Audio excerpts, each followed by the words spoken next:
رحمۃ اللہ تعالی وبرکاتہ۔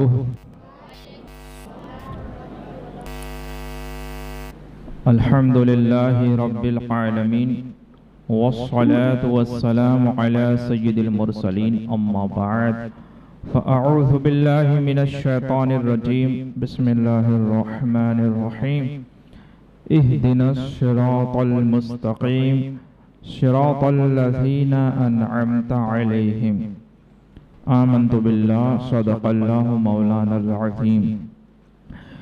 ان اللہ وملائکتہ یصلون علی النبی یا ایہا الذین آمنوا صلوا علیہ وسلموا تسلیما۔ اللہم صلی وسلم وبارک علی سیدنا ومولانا محمد الفاتح لما اغلق والخاتم لما سبق والناصر الحق بالحق والهادي إلى صراطك المستقيم، وصلى الله عليه وعلى آله وصحبه حق قدره ومقداره العظيم۔ تمام سننے والوں کو اسلامی نیا سال مبارک ہو۔ اللہ تبارک و تعالی اس سال کو آپ کے اور ہمارے حق میں برکت والا بنائے، اور اس سال میں اللہ تبارک و تعالی آپ کو اور ہم کو ایمان کی سلامتی کے ساتھ ڈھیر ساری خوبیاں، برکتیں، رحمتیں، عبادت کرنے کی توفیق عطا فرمائے، اور اس سال میں آپ کو اور ہم کو اور تمام مسلمانوں کو اللہ تعالیٰ مشکلات سے، بلاؤں سے، بے روزگاری سے اللہ تعالیٰ ہماری حفاظت فرمائے۔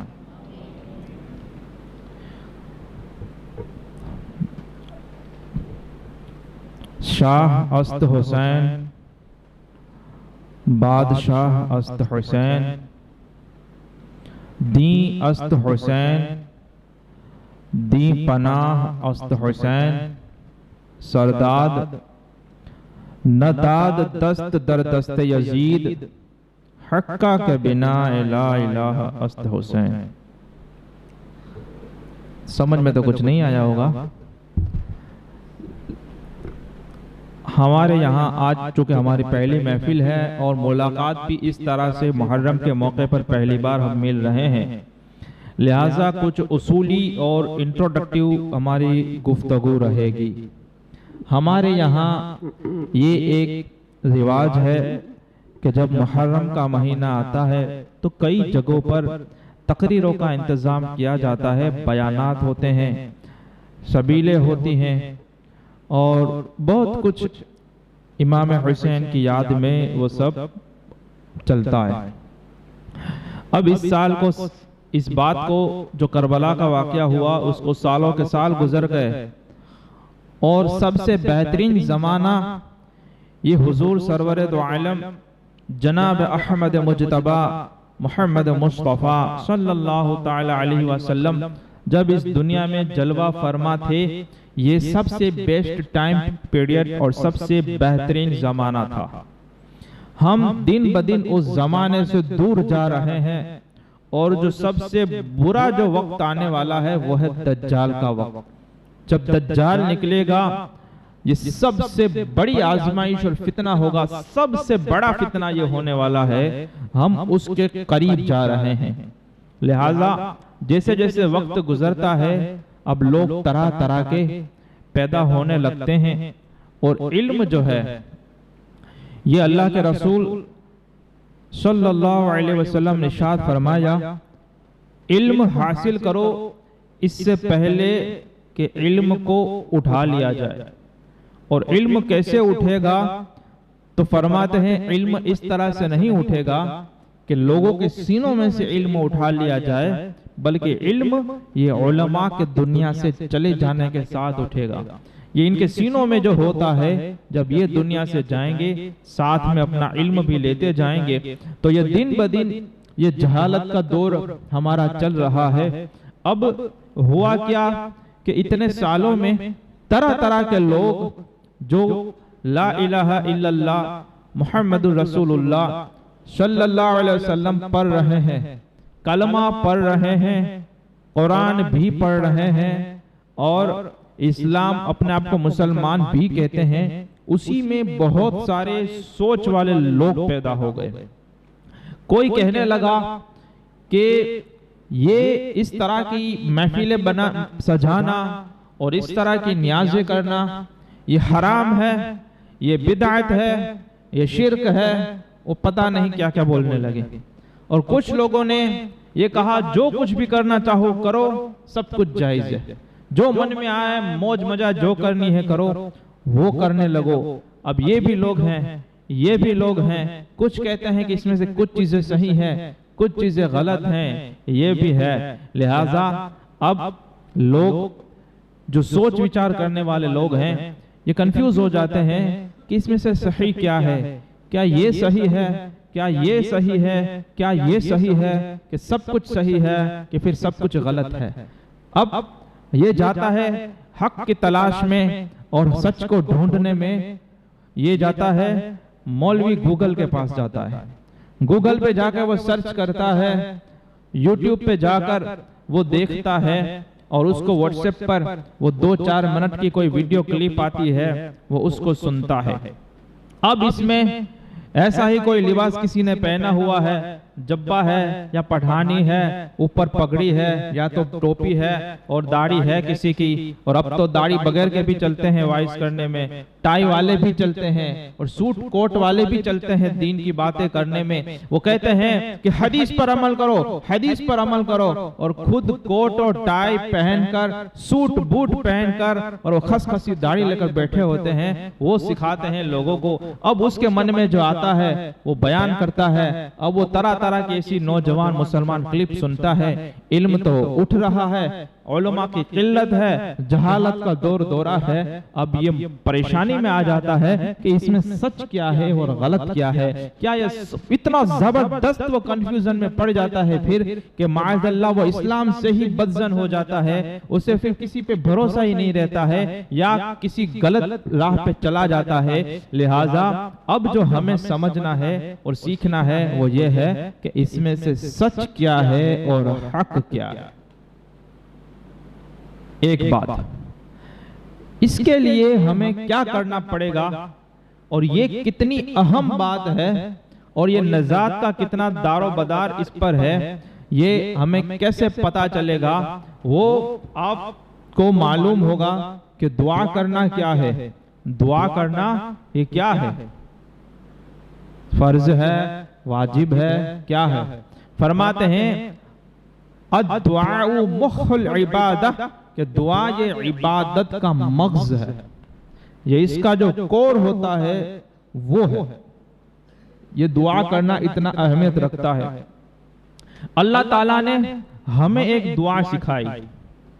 ایک اللہ نے دعا سکھائی۔ اب آپ سوچیں کہ جو رب العالمین نے خود اپنے بندوں کو سکھایا ہو کہ یہ دعا تمہیں مانگنی ہے، وہ کتنی اہمیت والی اور کتنی امپورٹنٹ دعا ہوگی۔ بات سمجھ میں آ رہا ہے؟ اور وہ دعا کی خاصیت ایک یہ بھی ہے کہ وہ ایک دن میں 20 مرتبہ، کم سے کم 20 مرتبہ مانگنی مسلمان عاقل بالغ پر واجب ہے۔ آپ بات سمجھ رہے ہیں کیا میں سمجھانا چاہتا ہوں؟ اللہ نے ایک دعا سکھائی،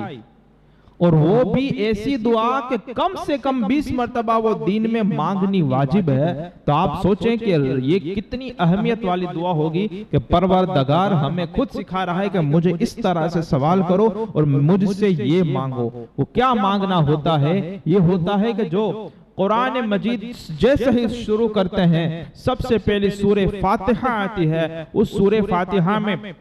پہلے اللہ کی حمد ہوتی ہے، اس کے رحمان اور رحیم ہونے کا تذکرہ ہوتا ہے، پھر اس کو قیامت کے دن کے مالک ہونے کا تذکرہ ہوتا ہے، پھر اللہ کی بارگاہ میں یہ کہا جاتا ہے ایاک نعبد و ایاک نستعین، اے اللہ ہم تیری ہی عبادت کرتے ہیں اور تجھ ہی سے مانگتے ہیں۔ پھر وہ کیا مانگ رہے ہیں،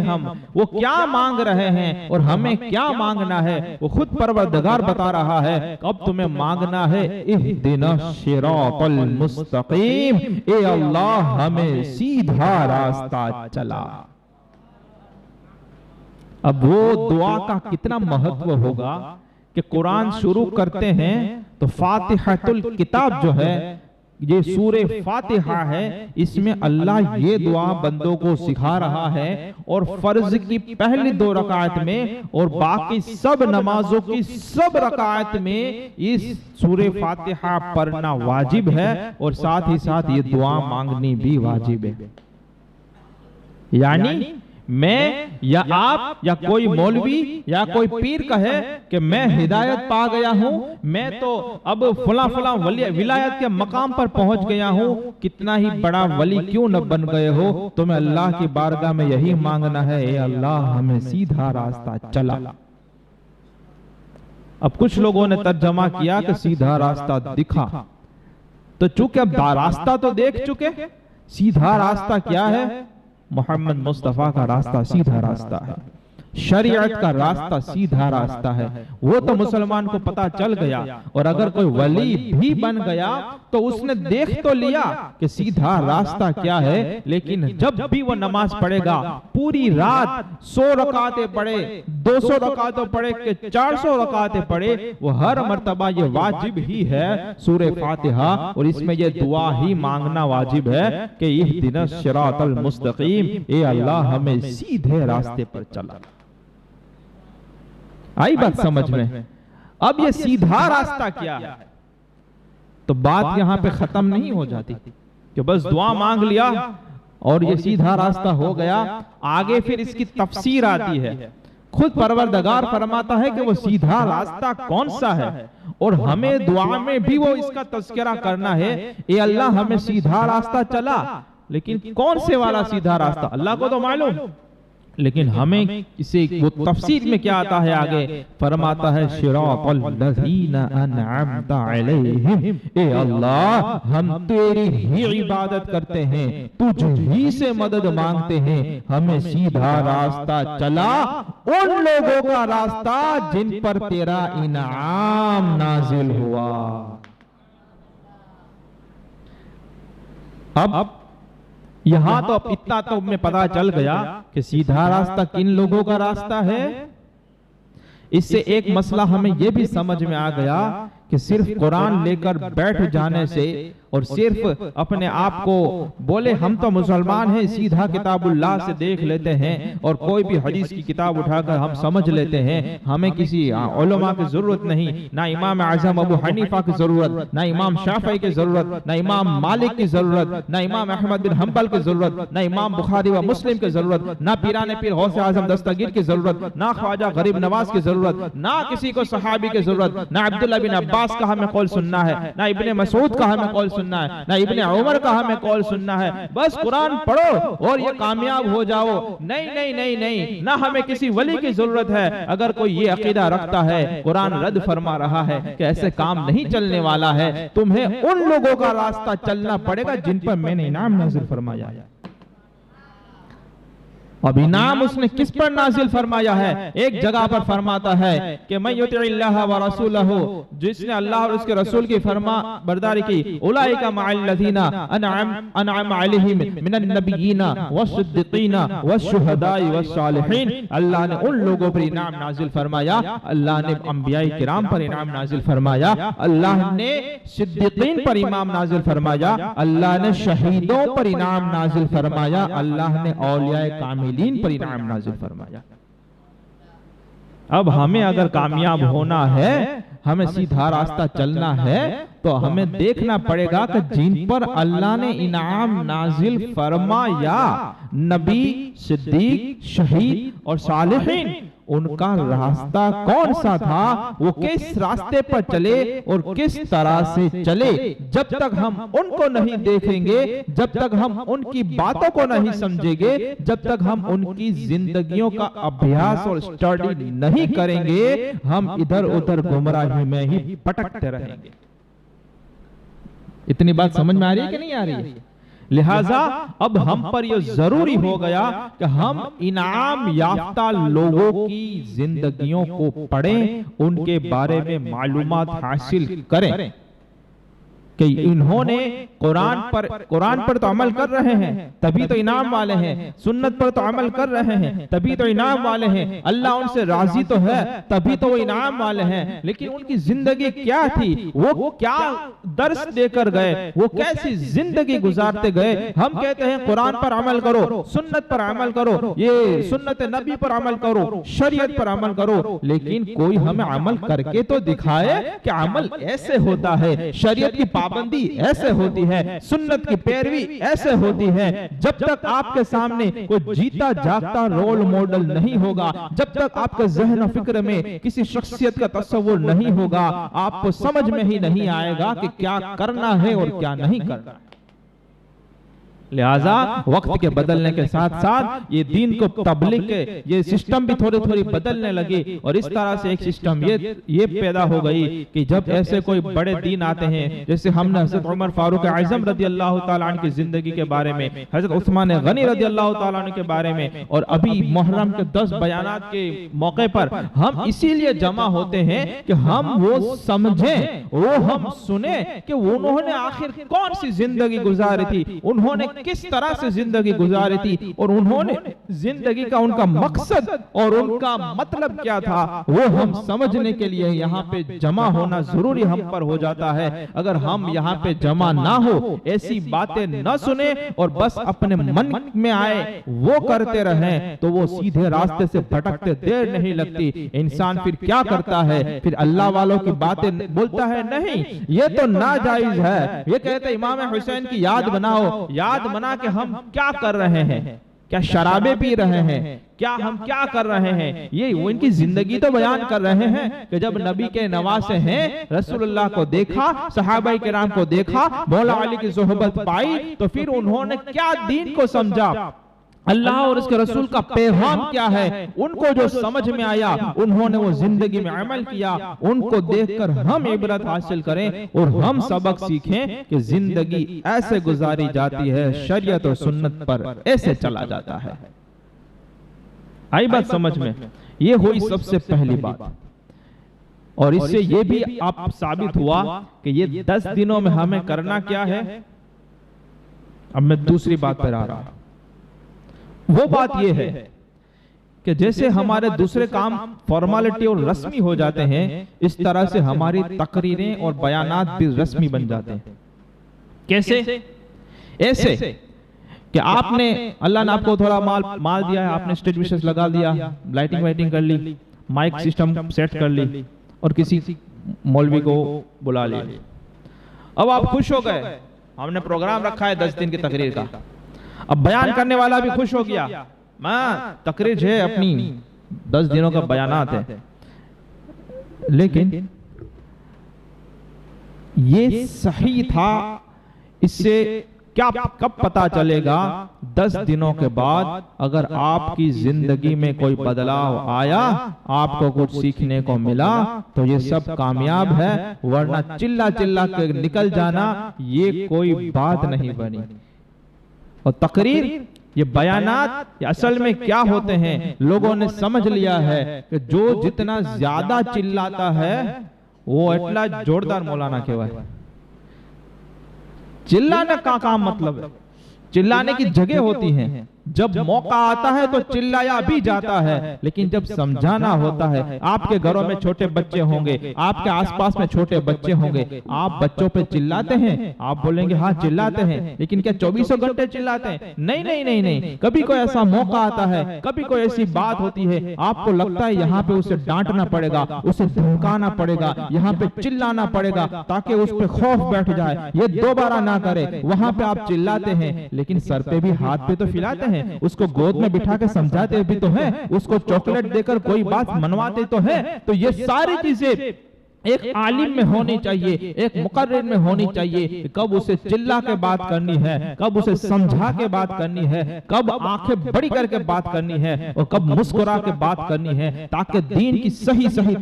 تشریح لوگوں تک پہنچے، اور دین اور سیدھے راستے کی صحیح معلومات لوگوں تک پہنچے۔ لہٰذا یہ آپ چکر میں نہ پڑیں، اور ان باتوں میں آپ نہ پڑیں کہ بس یہ تقریریں ہیں، ہمیں بس جانا ہے،